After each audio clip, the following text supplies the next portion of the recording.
ডুঙ্গাছড়া মাদ্রাসা কর্তৃক আয়োজিত আজকের ঐতিহাসিক পঞ্চম বার্ষিক ইসলামী মহাসম্মেলনের শ্রদ্ধাভাজন সম্মানিত সভাপতি সাহেব, উপস্থিত উলামায়ে কেরাম, মুরব্বিয়ানে কেরাম, যুব সমাজ ভাইয়েরা, ব্যবসায়ী সমাজ ভাইয়েরা, চাকরিজীবী ভাইয়েরা, উপস্থিত রয়েছেন সুদূর জগন্নাথপুর থেকে আগত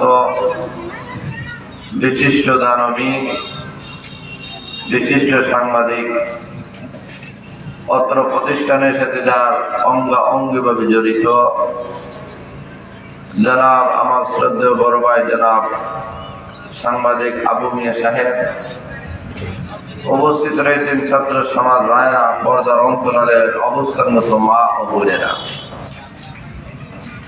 মহান আল্লাহ রাব্বুল আলামিনের কাছে আমরা অসংখ্য অগণিত আমরা শুকরিয়া আদায় করছি যে আসরের পর মাগরিবের পূর্ব মুহূর্তে যে সময়টা আল্লাহর কাছে বড় দামি সময়, যে সময়ে দোয়া করলে আল্লাহর কাছে দোয়া ডাইরেক্ট কবুল হয়, এমন একটি মকবুল টাইমে মকবুল সময়ে একটা কোরআনে মাহফিলের মধ্যে আসা বসার যে সুযোগটুকু আল্লাহ আমাদেরকে দান করেছে, আমরা সবাই অন্তরের অন্তঃস্থল থেকে আমরা কলিমাতুল শুকর আদায় করে সবাই বলি আলহামদুলিল্লাহ। আলহামদুলিল্লাহ। ভাইয়ারা শুনে লক্ষ্য করে দেখেন, মাহফিলে কিন্তু এখানে লেখা আছে যে বাদ জোহর থেকে শুরু করে পরদিন ফজর পর্যন্ত। মাহফিলটা জোহরের পর থেকে শুরু হয়ে গেছে, কথা বলেন ঠিক না বেঠিক? আগামীকাল ফজর পর্যন্ত মাহফিলটা চলবে। আগামীকাল এমন সময় এই জায়গায় কি মাহফিল চলবে? কথা বলেন চলবে? পরের দিন, তারপরের দিন না, এটা বছরে একটা মাহফিল হয়, কথা বলেন ঠিক না বেঠিক? অতএব এই মাহফিলটাকে আমরা গনিমত মনে করতে হবে। যেহেতু লিফলেটের লেখা আছে জোহরের পর থেকে নিয়ে ফজর পর্যন্ত, অতএব আমরা এই মহামূল্যবান সময়টুকুকে আমরা গুরুত্ব দিই। দেখেন জোহরের পর থেকে আসর পর্যন্ত সময়টি আমাদের কাছ থেকে চলে গেছে। কোটি কোটি মিলিয়ন বিলিয়ন টাকা খরচ করলে এই সময়কে পাওয়া যাবে? কথা বলে না, আপনারা পাওয়া যাবে না। এখন থেকে নিয়ে মাগরিব পর্যন্ত যে সময় চলতেছে, সময় চলে যাইতেছে, সময় আর আসবে না। আমাদের জীবনের মহামূল্যবান সময়টুকু চলে যাইতেছে। একটা মাহফিলের আয়োজন করা এটা কিন্তু একটা স্বাভাবিক বিষয় নয়।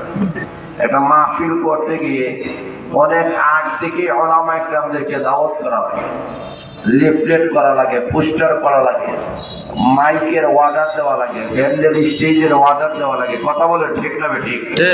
এই সবগুলা কিন্তু আজকে হয়ে গেছে এমন নয়। এটা মাস দুই মাস আগ থেকেই এর একটা প্রোগ্রাম, এর একটা সূচনা হয়ে গেছে। সেখান থেকেই আজকে ধারাবাহিকতা চলতে চলতে আজকে মাহফিলের সফলতা। এত বিশাল বড় একটা স্টেজ, বিশাল বড় একটা প্যান্ডেল, যদি আমাদের শ্রোতাদের যদি উপস্থিতি না হয়, যদি আমরা উপস্থিতি হতে না পারি, তো এটা আমাদের দুর্ভাগ্য। দুর্বল ঠিক না বেঠিক? এই কারণে আমি এলাকার সর্বস্তরের জনগণকে আমি লক্ষ্য করে বলবো যে আমরা আর দেরি না করে, যে আসার পরে রাত 9টা 10টার দিকে আসবো এমন না করে আমরা এখন থেকে যারা বাড়ি ঘরে আছি, ব্যবসা বাণিজ্য সারা বছরই আপনি করবেন, চাকরি তো সারা বছরই করবেন, কথা বলে ঠিক না বেঠিক? আপনার দুনিয়াবি কাজ সারা বছর করবে, 365 দিনে বছর হয়, 365 দিনের মধ্যে থেকে সব দিনগুলো আপনি দুনিয়ার কাজে ব্যয় করেন, একটা দিন একটা রাত এই মাদ্রাসার জন্য ব্যয় করতে রাজি আছেন ইনশাআল্লাহ? ইনশাআল্লাহ। অতএব মাইকের আওয়াজ এই পর্যন্ত যাইতেছে, আমরা যেন কখনো এই মাহফিলটাকে গনিমত মহাসম্মেলনটাকে আমরা আমাদের অবহেলার কারণে, ত্রুটির কারণে যদি আমরা হারায় না যাই, তাহলে মাহফিলের সফলতা আমাদের উপস্থিতির মাধ্যমে, উপস্থিতি যদি না হয় মাহফিলের সফলতা অর্জন করা যায় না। কারণ আমি বুঝতে পেরেছি এলাকার মধ্যে আছে যে এই মাহফিলটা এই এলাকা এলাকার জন্য একটা আনন্দের বিষয় হয়ে গেছে।